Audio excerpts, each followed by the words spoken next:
Hey everyone, thanks for tuning in. Steven here with Team Euphoric, and this is day 14 of the 80 Days to Your Dream Body course. Today's protein source is going to be venison steak, and today is a shoulders and arms training workout. And the theme for today's workout is going to be practical applications. So I'm going to be taking everything that I've taught you over the last 13 days and coming up with some real world workouts that you can incorporate. Now let's get started.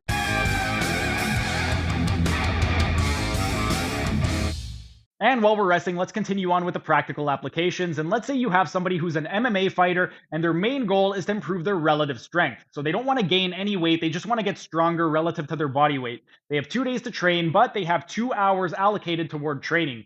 When you performed a structural balance assessment on them, you found that during the rocker board test, they had excessive hip flexion, which indicates they have a weak gluteus maximus muscle. And on the wobble board test, they had ipsilateral rotation, indicating a weak gluteus medius. On the movement assessment, they had issues with their rotary stability, so we need to strengthen up their core a little bit more. For this individual, for the warm-up, we could do something like a front foot elevated low pulley cable split squat for 2 sets of 12 repetitions at a 4:02:0 tempo, and resting 60 seconds before we superset it with some upper body rolling exercises. The front foot elevated low pulley cable split squat is going to be great for the gluteus maximus as well as the gluteus medius, and the upper body rolling is going to be great at improving the rotary stability. That is going to take approximately 10 minutes. Then we can move on to the main portion of the workout. For the main portion of the workout, we could have them start with something like a Romanian barbell deadlift, and we could do it from a deficit. With the deficit, we're going to get greater recruitment of things like the gluteus maximus and the hamstrings because we're going to get greater myofascial tension on the muscle. Then we could have them do a standing military press. For the standing military press, when they press up, this is great for MMA fighters because it's going to require a lot more core strength and stability because of the higher center of gravity, as opposed to doing something like a bench press where it's not very applicable to MMA fighters. And then we could do something like a dog bone pull-up. A dog bone pull-up, you have 2 5-inch spheres that you're pulling on, so it uses a lot of grip strength. And for grapplers particularly, grip strength is going to be very, very important if they want to be able to do things like wrist control or also just be able to lock in submissions. For those 3 exercises, they could do 6 sets of 5 repetitions at 85% of their 1RM and do a 3-1 exo tempo, resting 180 seconds in between each set. Then for the last 2 exercises, something like cyclist squats with bands around the knees would be terrific for strengthening the gluteus medius, and then Nordic curls would be great for strengthening up the hamstrings. For those 2 exercises, 4 sets of 12 repetitions at 70% of their 1RM with a 4:02:0 tempo and 120 seconds rest between each exercise would be ideal. And then that's going to take us approximately 70 minutes for that whole entire workout, which leaves us about 10 minutes left to do some stretching. For the MMA fighter, we can end up doing some psoas stretches, some rectus femoris stretches, and some stretches for the pectoralis major and anterior deltoid. This is going to help open up their hips as well as open up the shoulders because they're always in this rounded posture. So we want to create a little bit of space and have them open up a little bit more. But our time is up. Time for set number 2. And while we're resting, let's continue on with the practical applications. And let's say you have a football player coming to you, and their main goal is they would like to gain some weight and improve their strength. They have 2 days per week to train, and they have 60 minutes allocated toward training. You performed a structural balance assessment on them, and you found that on the CLAT test, they had an anteromedial hop, indicating some weakness in their semimembranosus and adductors. And on the rocker board test, they had an ipsilateral hip elevation, indicating weakness in the QL.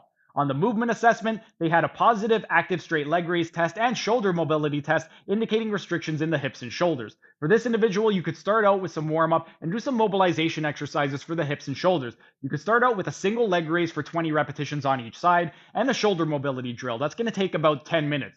Then you can progress to the main resistance training portion of the workout. You could have them do sumo deadlifts, which is going to be terrific because in a sumo stance, you're going to be getting more recruitment of the semimembranosus and the adductor muscles. And for this person, because they had an anteromedial hop on the CLAT test, their semimembranosus and adductors need some strengthening. You could also have them do an incline bench press because with regard to football, you're never pressing horizontally on the field. You're always in a bent over position and you're pressing horizontally. So it's actually more of an incline type of a pressing motion that you're doing. So for football players, an incline bench press is going to have more applicability to their sport than something like a flat bench press.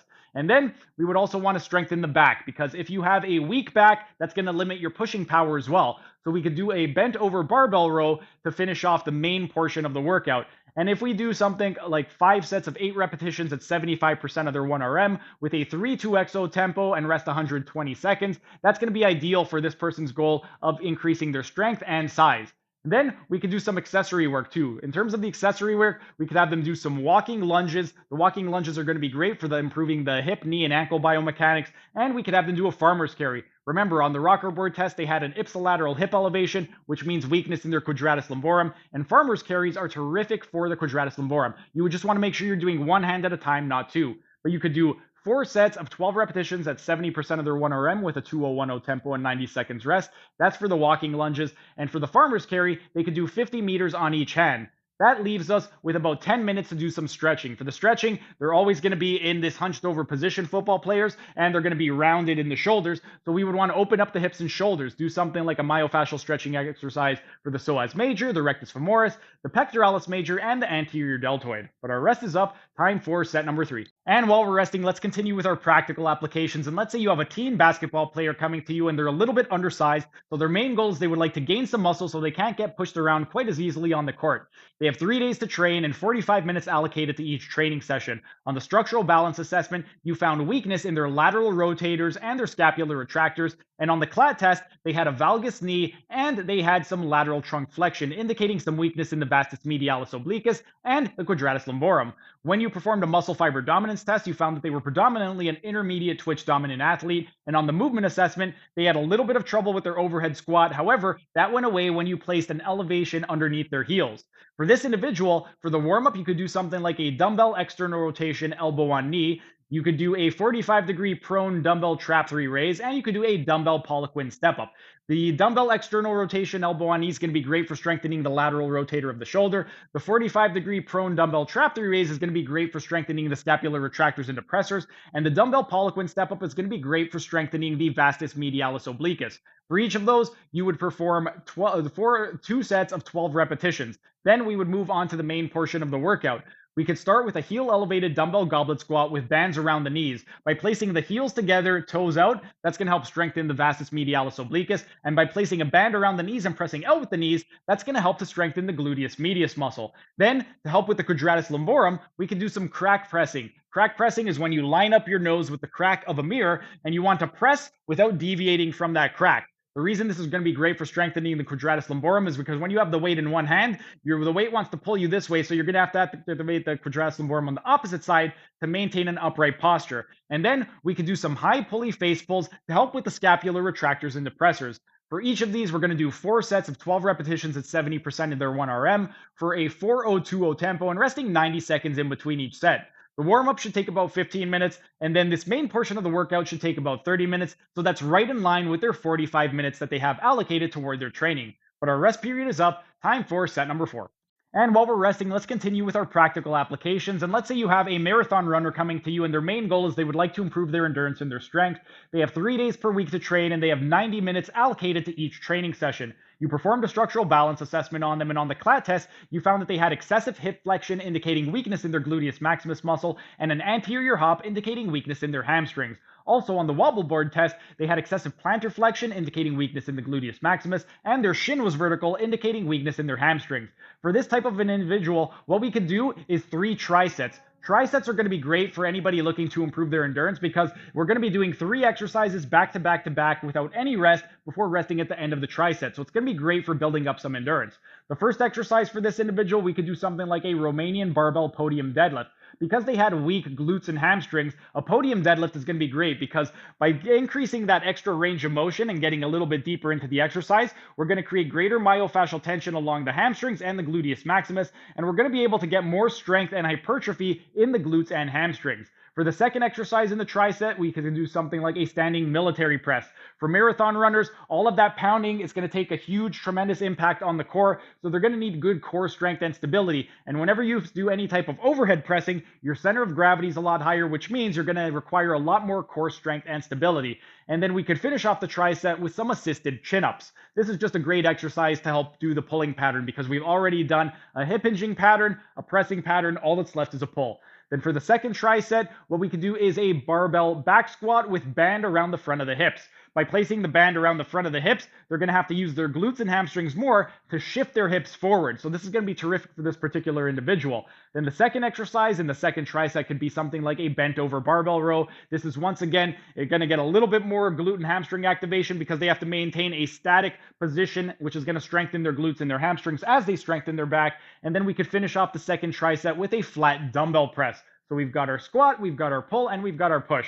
And then the last tricep, we could do something like kettlebell swings where we're focusing more on explosiveness through the hips, and some dumbbell curl to press. This is a great complex movement. We're doing a combination of the pull pattern with the press pattern, and at the top, our center of gravity is high, so once again, we're getting greater core activation. And then finish off the last tricep with some walking dumbbell lunges. For each of these, we could do 3 sets of 15 to 20 repetitions at 60% of their 1RM with a 3-2-1-0 tempo and rest 120 seconds in between each set. And for the lunges, we could do a 2-0-1-0 tempo. If we follow this, it is going to take approximately 72 minutes to complete the workout, which is within their 90 minutes allocated toward their workouts. But time is up.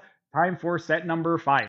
Thanks for sticking around until the end of the video. Be sure to like, share, and leave a comment as it'll help the algorithm. And if you enjoyed the content, show your support by subscribing to the channel by clicking on the icon in the bottom right corner. And if you really want to show your support, then consider becoming a member by clicking on the icon in the bottom left corner.